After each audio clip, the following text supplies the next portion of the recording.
बिहार में अगर यादव के सामने कोई टिक सकता है तो वह कोयरी है। और यह बात हम नहीं कह रहे बल्कि डेटा कहता है।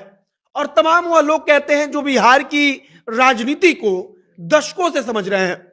अब बिहार में यादव की चुनौती को सिर्फ कुशवाहा स्वीकार कर सकता है, तो उसका सबसे बड़ा जवाब है कि अगर आप ओबीसी जातियों में देखेंगे तब आपको पता चलेगा कि बिहार में यादव सबसे बड़ी जाति है। और जनसंख्या के लिहाज से बिहार में यादव के सामने कोई नहीं टिक सकता, लेकिन यादव जाति के सामने डट कर खड़े के रहने लायक अगर कोई ओबीसी में है तो वह सिर्फ और सिर्फ कुशवाहा जाति है।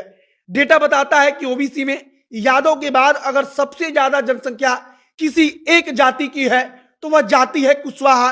और इसीलिए इस वक्त पर बिहार की पूरी राजनीति करवट ले रही है, क्योंकि एक छोटा सा धड़ा मिलकर पूरी की पूरी राजनीति को बदल सकता है। तो कुशवाहा तो मानो कि बिहार की राजनीति का समुद्र है। इस वक्त पर सबसे ज्यादा चर्चा चल रही है कि यादव का काट मिल चुका है कुशवाहा के रूप में। और अगर कुशवाहा जाति ने झंडा उठा लिया तब इनके पास इतनी ताकत है कि भारतीय जनता पार्टी को नीचे से ऊपर तक पहुंचा सकते हैं। और नीतीश कुमार को दशकों तक मुख्यमंत्री बनाकर कुशवाहा जाति के मतदाताओं ने यह बात सिद्ध भी किया है। अगर आपने देखा होगा तो कल उपेंद्र कुशवाहा के कार्यकर्ता बार बार इस बात का जिक्र कर रहे थे कि हमारे आगे हमसे आधे भी जिनकी जनसंख्या नहीं है, हमने उनको इतने दिनों तक मुख्यमंत्री बनाकर रखा, लेकिन उन्होंने बदले में हमको क्या दिया। और अगर मान लीजिए कि बदला लेने का भूत कुशवाहा जाति पर सवार होता है तब महागठबंधन की ट्रेन पटरी पर से उतर सकती है। अब सबसे पहले समझ लीजिए कि भारतीय जनता पार्टी के पास अगड़ी जाति का वोट बैंक एक मुश्त पड़ा हुआ है। और चाहे थोड़ा बहुत इधर या उधर हो जाए, लेकिन भारतीय जनता पार्टी के पास से अगड़ी जाति के मतदाताओं का वोट नहीं जाने वाला है। और नहीं जाने का सबसे बड़ा कारण है कि उनके पास कोई ऑप्शन नहीं है।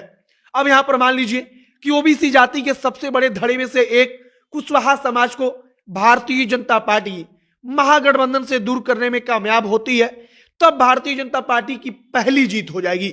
और भारतीय जनता पार्टी इस दिशा में कदम बढ़ा चुकी है और उसका परिणाम भी अब दिखने लगा है।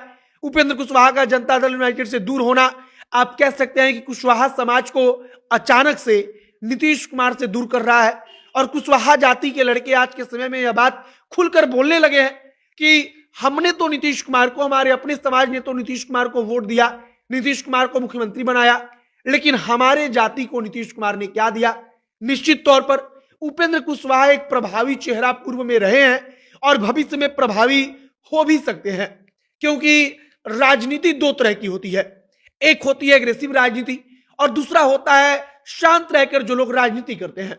अब अगर उपेंद्र कुशवाहा कोयरी जाति को लेकर एग्रेसिव तरीके से राजनीति कर देते हैं तब सीधा फायदा भारतीय जनता पार्टी को होगा। और इसका एक बात यह भी समझ लीजिए कि उपेंद्र कुशवाहा अगर गांव गांव में जाकर कोयरी जाति के मतदाताओं से, कुशवाहा जाति के मतदाताओं से कहते हैं कि तुमने इतने दिन तक तो नीतीश कुमार को वोट दिया, लेकिन नीतीश कुमार ने कुशवाहा नेताओं के लिए क्या किया या कुशवाहा नेताओं के साथ उन्होंने क्या किया, तब इसका प्रभाव बड़ी तेजी से पड़ेगा। और इसी चीज की चर्चा चल रही है जिसके बारे में कहा जा रहा है कि अब यादव का काट मिल चुका है कुशवाहा के रूप में। और ओबीसी जातियों में अगर आप डेटा के हिसाब से देखेंगे तो बिहार में पहली जो सबसे बड़ी जाति है जनसंख्या के लिहाज से वो यादव है, और दूसरी सबसे बड़ी अगर देखा जाएगा तो वो कुशवाहा है। और अगर कुशवाहा एंटी राजद या एंटी महागठबंधन या एंटी जदयू के पक्ष में जाकर वोटिंग करता है तब पूरा का पूरा जो है कि तस्वीर, पूरा का पूरा पलड़ा जो है वो